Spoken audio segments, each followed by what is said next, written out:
Boa noite, sejam todos muito bem-vindos. Mais um devocional começando, mais uma quarta-feira onde nós juntos estudamos a palavra de Deus. Você é muito bem-vindo aqui, é muito bom termos esse tempo juntos.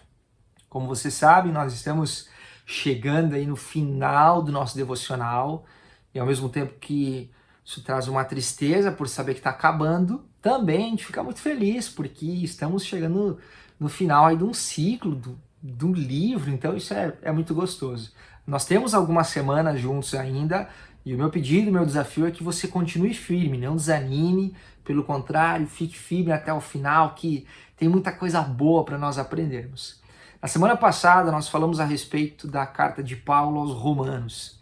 Nessa semana, no dia de hoje, nós vamos falar a respeito da carta de Paulo aos Coríntios, uma carta muito querida, duas cartas muito queridas. A gente ouve muitas pregações, muitos estudos nessas cartas, porque de fato elas tratam de temas muito atuais. Bom, é interessante como Paulo ele se dirige aos coríntios chamando eles de filhos amados, porque ele realmente tinha um carinho muito especial por essa igreja. Bom, relembrando um pouco do que nós vimos na semana passada, Romanos, a carta de Paulo aos Romanos é uma exposição ordenada e meticulosa do Evangelho. Mas olha que interessante, o mesmo cara que escreveu Romanos, ele também escreve as cartas aos Coríntios. Mas aqui a ideia das cartas são diferentes, porque os destinatários são diferentes. Então, Coríntios, eles são documentos escritos para atender necessidades específicas daquela comunidade e também para responder algumas questões que estavam se levantando. Então, o mesmo autor, ele escreve cartas diferentes para as igrejas que eram diferentes também naquela época. E aí, dentro de Coríntios, dentro dessas duas cartas, nós vemos várias questões abordadas. Entre elas, nós temos questões teológicas, questões éticas, questões pastorais, questões pessoais. E aqui algo muito legal que torna a Bíblia algo fenomenal é que, sim, eram questões da época, eram problemas daquela igreja que precisavam ser resolvidos, mas que são atuais para nós hoje. Então, se você lê tanto a primeira quanto a segunda carta de Coríntios, você vai perceber que ainda hoje nós temos esses problemas, ainda hoje nós temos essas questões. E aquilo que Paulo escreve para aqueles irmãos se encaixa também na minha e na sua vida hoje. Então a Bíblia, ela é algo atualizado, ela é algo que funcionava naquela época e funciona hoje para mim e para você. Então é muito legal ver como a Bíblia ela é algo atualizado, ela é algo que é relevante, era naquela época e também é hoje. E aí nós percebemos já no primeiro ponto o quão relevante a Bíblia é nos dias atuais. Por quê? Um dos temas que Paulo traz de forma pegado mesmo para as nossas vidas é a ideia do poder de Deus se aperfeiçoando na nossa fraqueza. 2 Coríntios, capítulo 4, verso 7 nos diz: "Mas temos esse tesouro em vasos de barro, para mostrar que este poder que a tudo excede provém de Deus e não de nós." Então, um dos temas predominantes, e provavelmente você já ouviu falar desse tema, você já experimentou desse tema, é que Paulo nos diz, ele afirma que o poder de Deus ele se aperfeiçoa na nossa fraqueza. É ruim nos sentirmos fracos. Ninguém gosta disso. Talvez pessoas estejam mais aptas a dizerem, a afirmarem que estão fracos. Mas você gostar de se sentir fraco não é algo normal. Pelo contrário, nós gostamos de saber que nós estamos na direção certa, que nós somos fortes, que a gente realmente consegue fazer a coisa, que nós conseguimos tomar as nossas próprias decisões. Mas você ser alguém fraco, você sentir que está fraco, isso não é algo gostoso. Não é nada bom você saber que depende de outras pessoas, você depende de outra coisa, depende de alguém para conseguir resolver algum problema. E aí, por outro lado, nós vemos a sede de poder. A sede de poder, você querer ter o poder é algo absolutamente normal. Nem sempre é bom, né? Mas essa sede de poder ela vem ao longo da história. E ela é uma característica da história humana por conta de Adão e Eva, que queriam ser iguais a Deus, queriam poder decidir aquilo que eles iam comer, aquilo que eles iam fazer, eles tinham essa sede de poder, né? E com o pecado deles, nós herdamos isso e nós temos essa sede de poder, nós queremos tomar as nossas próprias decisões, nós queremos fazer a coisa do nosso jeito, mas nem sempre isso é bom. Provavelmente você já ouviu aquela frase: quer conhecer uma pessoa? Dê poder a ela. Por quê? Porque as pessoas mostram aquilo que está dentro delas, mostram aquilo, o que está no interior delas quando elas têm poder. A pessoa é uma, agora deu poder para ela, ela se transforma. E isso é algo muito, muito perigoso. Lord Acton, um político britânico do século XIX, ele diz: o poder corrompe, o poder absoluto corrompe absolutamente. Poder é bom quando ele é usado da forma correta, mas a gente pode ver ao longo da história, ao longo das pessoas poderosas, o quanto que ter o poder fez com que aquela pessoa se transformasse e também transformasse situações que poderiam ser boas em situações caóticas.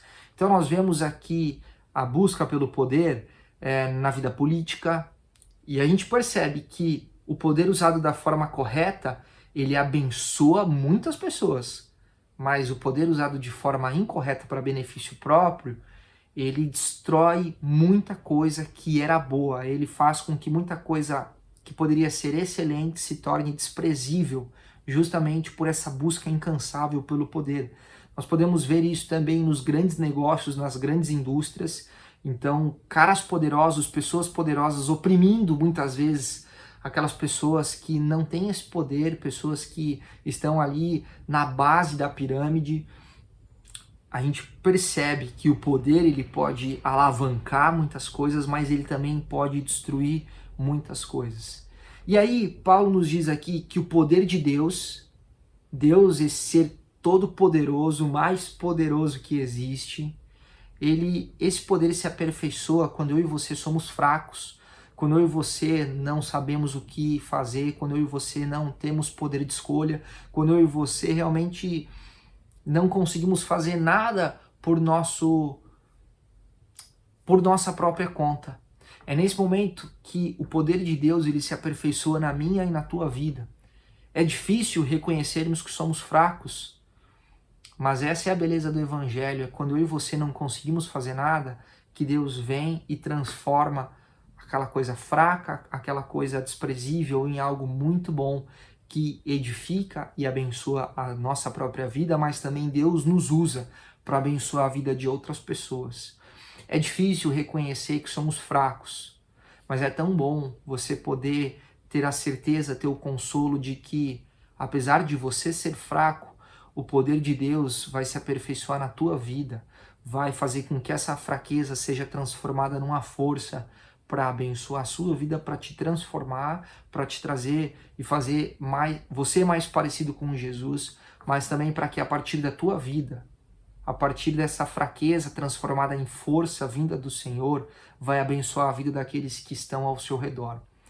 Essa é a nossa esperança, esse é o nosso consolo de que esse Deus grandioso, poderoso, maravilhoso, ele é um Deus presente na minha e na sua vida e não permite que você continue na sua fraqueza, mas que a partir da sua fraqueza você seja fortalecido nesse Deus poderoso que usa as coisas loucas desse mundo para confundir as sábias. Uma outra questão que Paulo trata e que é uma discussão vinda ao longo da história, né? Há muito tempo o pessoal vem discutindo sobre isso, que é a ideia da comida sacrificada aos ídolos. Provavelmente, se você está na igreja há mais tempo, você já ouviu falar sobre isso. 1 Coríntios, capítulo 8, verso 1. Com respeito aos alimentos sacrificados aos ídolos, sabemos que todos temos conhecimento. O conhecimento traz orgulho, mas o amor edifica. Então esse texto aqui, esse assunto, na verdade, ele é discutido ao longo dos anos, tá? Você vai ouvir opiniões diversas sobre isso, pessoas que concordam, pessoas que discordam, pessoas que dizem que vão estudar mais, pessoas que não querem nem chegar perto desse texto. Então nós temos aqui uma divergência grande a respeito das afirmações. Mas para você entender o que está acontecendo aqui, a pergunta que está por trás de tudo isso é: os discípulos eles tinham permissão de comer carne que antes de ser vendida no açougue tinha sido usada em algum ritual pagão? Será que o pessoal comer dessa carne que antes de ser vendida ali, antes deles adquirirem ela lá na casa de carnes, ela foi usada em algum ritual pagão? Será que ao comer dessa carne, isso não seria equivalente à idolatria? Talvez você olhe para isso e fala, nossa, nada a ver, mas naquela época fazia sentido. Naquela época era algo que estava incomodando a igreja, era algo que os irmãos realmente se incomodavam com isso. E aqui nós precisamos entender que Paulo trata de dois grupos, dos fortes e dos fracos. O que isso quer dizer? Por que Paulo chama um de forte e outro de fraco? Será que ele está desprezando a galera? E não é nenhum desprezo. Mas o que Paulo está tratando aqui, os fortes são aqueles que se converteram há mais tempo e buscam por conhecimento e sabem o que significa isso. E os fracos é aquela galera que acabou de se converter, está ali vivendo o primeiro amor. E você que já é convertido, você que já aceitou Jesus como teu Senhor e Salvador, sabe como isso acontece. Logo que a gente aceita Jesus e a gente começa a viver esse primeiro amor, a gente quer fazer tudo da melhor forma possível. Você não quer errar em nada. E não deveria mudar, a gente não deveria deixar isso de lado. Infelizmente a gente deixa no decorrer da nossa vida, esse primeiro amor vai se esfriando, por isso que a gente precisa ir renovando dia após dia. Mas esses irmãos mais fracos, é essa galera então que aceitou a Jesus há pouco tempo, que se converteram há pouco tempo e eles querem fazer tudo da melhor forma possível. Mas essa galera até então vivia nessa vida de idolatria, vivia nessa realidade, eles estavam habituados com isso. E agora que eles entendem que não devem adorar os deuses, mas devem adorar somente ao único Deus verdadeiro, eles querem se abster de tudo aquilo que dá alguma brecha, eles querem se abster de tudo aquilo que possa fazer com que eles venham a cair, porque eles estão vivendo esse primeiro amor, eles querem fazer tudo de forma perfeita. E aí, Paulo fala para esses caras que são fortes, de que o conhecimento ele é importante você buscar por conhecimento, né? Você não pode ser alguém que vai vivendo e qualquer pessoa que fala, qualquer coisa que vem aos seus ouvidos você acredita, você precisa buscar por conhecimento. Mas o conhecimento, ele dá brecha para o orgulho.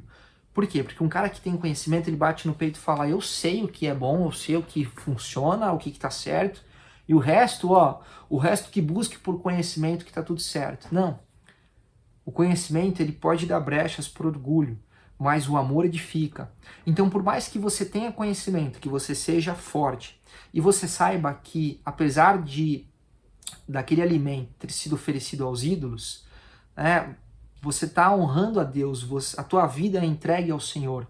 Então, não tem nada de idolatria aqui, não tem nada de você comer uma carne e estar adorando um Deus, não. Você orou por aqueles alimentos, Deus abençoou eles, está tudo certo, você pode comer.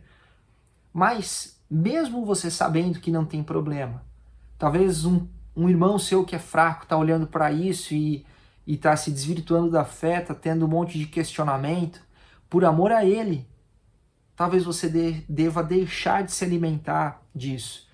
Bom, para nós não faz muito sentido essa questão de alimentos sacrificados, carne sacrificada aos ídolos, né? Algo que não está no nosso dia a dia. Talvez aqui um assunto que é bem polêmico, mas, por exemplo, bebida alcoólica. É algo que acontece no nosso dia a dia. Tem gente que afirma que pode, tem gente que afirma que não pode de todo jeito. Então, o que Paulo está dizendo aqui é, você tem conhecimento, amém? Mas, além do conhecimento, haja com amor para com o teu próximo. Se o teu próximo, que é mais fraco que você, peca vendo você fazer isso, talvez a ideia é você não fazer por amor ao próximo. Mas eu vou fazer, não, eu vou deixar de comer alguma coisa, eu vou deixar de ingerir algum alimento, alguma bebida por amor ao próximo? É o nosso segundo maior mandamento, né? Amar a Deus sobre todas as coisas e ao próximo como a ti mesmo. Então, se essa tua atitude está fazendo o teu próximo cair no pecado, está fazendo ele se desesperar porque ele está vivendo esse primeiro amor e quer fazer tudo de forma perfeita ao Senhor, por amor a ele, sim, entenda que nós devemos amar os nossos irmãos como nós nos amamos, e nós queremos ser bem tratados, queremos ter as nossas opiniões levadas em conta. Então é importante a gente entender o que Paulo traz aqui. O conhecimento, ele dá brechas para o orgulho, mas quem edifica é o amor. E nós devemos tratar uns aos outros com amor. Então, pense nisso em relação às tuas atitudes. Continuando a falar a respeito desse amor ao próximo, nós vemos aqui uma das dimensões sobrenaturais do evangelismo. 2 Coríntios capítulo 4, verso 6. Pois Deus que disse, das trevas resplandeça a luz, Ele mesmo brilhou em nossos corações, para a iluminação do conhecimento da glória de Deus na face de Cristo. Os capítulos 3 e 4 de 2 Coríntios, eles constituem uma passagem clássica sobre o ministério pastoral. E aqui Paulo diz que o Deus dessa era cegou o entendimento dos descrentes, capítulo 4, verso 4 de 2 Coríntios.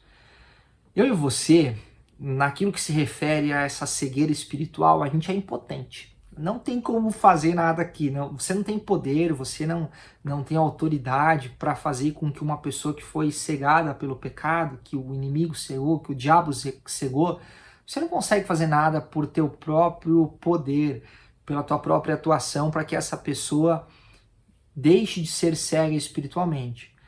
Então, somente Deus, o Criador, ele pode abrir aqueles olhos que o diabo cegou. Diante dessa realidade, o diabo cegou. Somente Deus pode desfazer essa cegueira, somente Deus pode resplandecer nos corações. Talvez a pergunta que surja no teu coração é: e aí, o que sobra para nós? Talvez o melhor é a gente pegar e vazar fora, a gente sair, porque se eu sou impotente para conseguir abrir os olhos de alguma pessoa, o que eu estou fazendo aqui? E a resposta vem. A minha e a tua responsabilidade é pregar o evangelho. Talvez você já passou por experiências como essa, de você pregar para uma pessoa por muito tempo e essa pessoa não se converte, você não vê mudança na vida dela, porque a nossa responsabilidade é pregar o evangelho, a nossa responsabilidade é falar daquilo que Jesus fez, do sacrifício dele na cruz, mas quem de fato abre os olhos, quem de fato tira essa cegueira, é só Deus. Só Ele tem esse poder. Mas isso não te isenta da responsabilidade de pregar o evangelho. Nós realmente precisamos falar daquilo que Cristo fez nas nossas vidas, precisamos testemunhar. E qual que é o testemunho que nós damos? Testemunha das boas novas de reconciliação. 2 Coríntios capítulo 5, verso 18 nos diz: tudo isso provém de Deus, que nos reconciliou consigo mesmo por meio de Cristo e nos deu o ministério da reconciliação. Nesse verso aqui, tanto o verso 18 quanto o verso 19, nós vemos três personagens.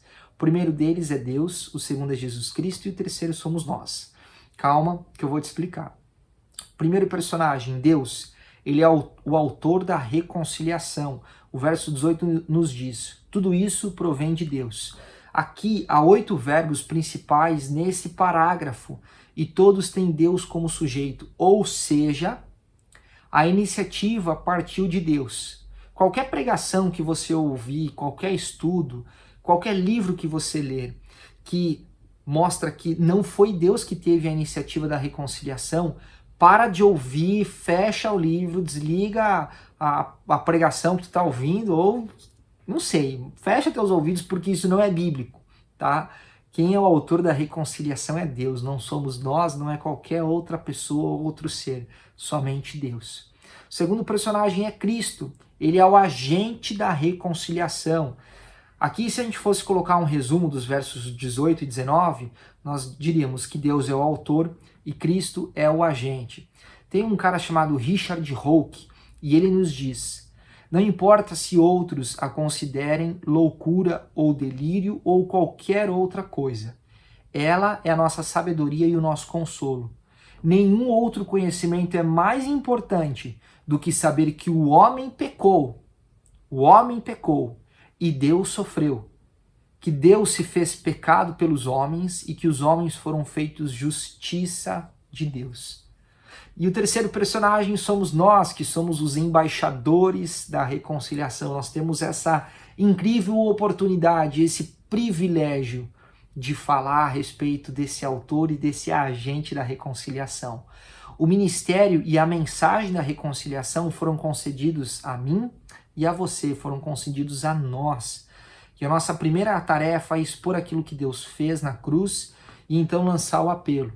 Muitas pessoas erram em querer já lançar o apelo, já querer que as pessoas aceitem Jesus e já querer que sejam transformadas, mas sem antes trazer essa mensagem, mostrar aquilo, falar aquilo que Deus fez, falar a respeito da história da salvação. E talvez aqui há outro ponto. Muitas vezes nós temos medo de falar para as pessoas pensando e já supondo que elas farão perguntas e a gente não vai saber responder. Provavelmente você já teve esse medo.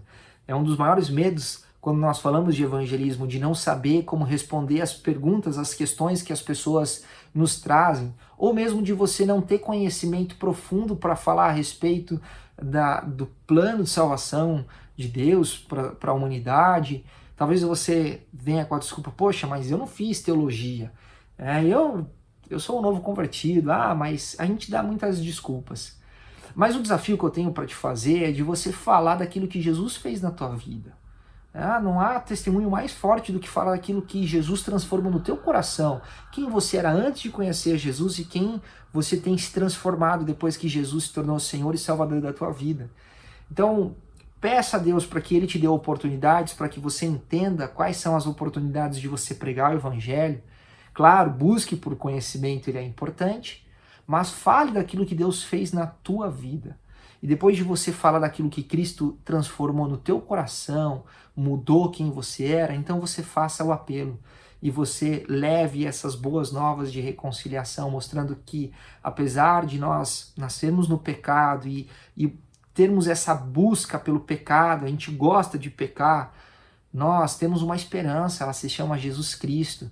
E assim como você tem vivido esse relacionamento incrível com o Senhor, que o seu desejo possa ser de que as pessoas ao seu redor, os seus amigos, a sua família, os seus colegas de trabalho, colegas nos estudos, que eles também venham a conhecer e desfrutar desse relacionamento que não só é maravilhoso, como nos transforma dia após dia.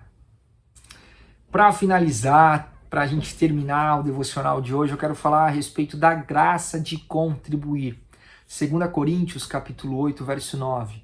Pois vocês conhecem a graça de nosso Senhor Jesus Cristo, que sendo rico, se fez pobre por amor de vocês, para que por meio de sua pobreza vocês se tornassem ricos.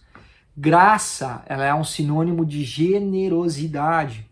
E o Senhor Jesus Cristo, ele nos deu um grandioso exemplo disso desde o seu nascimento super simples, até a sua morte. E aí nós precisamos considerar algumas situações. Primeiro, Jesus era rico, a sua habitação eterna tinha mansões celestiais, ele vivia tudo do bom e do melhor. E mais, ele era imune ao pecado, era imune à dor, era imune à morte. E ele se fez pobre e deixou de lado todo o seu esplendor real, se tornando um servo por amor a mim, por amor a você, por amor a nós, os pobres pecadores, que devido à nossa miséria, nós devido à herança que nós temos, nós perdemos o paraíso e perdemos essa comunhão com Deus. Nós de fato somos miseráveis por não termos relacionamento com o Senhor. E por último, então ele se fez pobre para nos tornar ricos.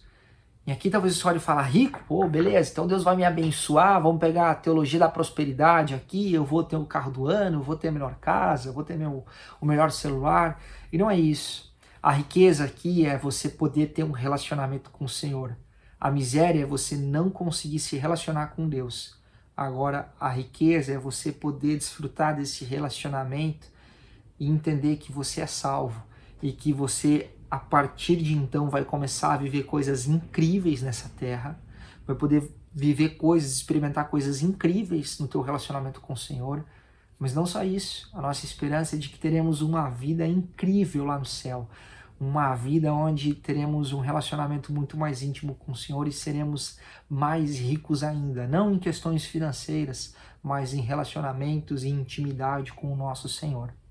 A contribuição cristã, ela precisa ser da mesma forma que a contribuição de Jesus para conosco, autêntica, espontânea, sacrificial e simbólica. E a contribuição, muitas vezes, na nossa mente já vem a ideia do financeiro. Sim, ela pode ser financeira, mas também pode ser emocional, pode ser tempo, pode ser o servir uns aos outros. Então, da mesma forma que Jesus nos amou e entregou a vida dele por amor a mim e a você, nós também devemos entregar a nossa vida uns aos outros em serviço, em tempo, muitas vezes de forma financeira, olhando da forma emocional, da forma espiritual, para que dessa forma possamos glorificar a Deus, entendendo que cada um de nós tem uma responsabilidade, cada um de nós tem tarefas a se cumprir, mas que juntos nós pertencemos e formamos um corpo. E esse corpo tem como cabeça Jesus Cristo. E nós precisamos e devemos glorificar Ele com toda a nossa vida. Amém? Espero que você tenha gostado desse devocional, espero que tenha edificado a tua vida. E lembre que agora nós teremos a nossa sala de oração e você não pode perder. Eu sei que eu falo muito sobre isso, mas é um tempo muito gostoso de orarmos juntos, de estarmos juntos em comunhão, mesmo que de forma online. Amém? Lembre também dos nossos cultos, de tudo que tem acontecido aí, nós temos algumas programações voltando e você não pode perder.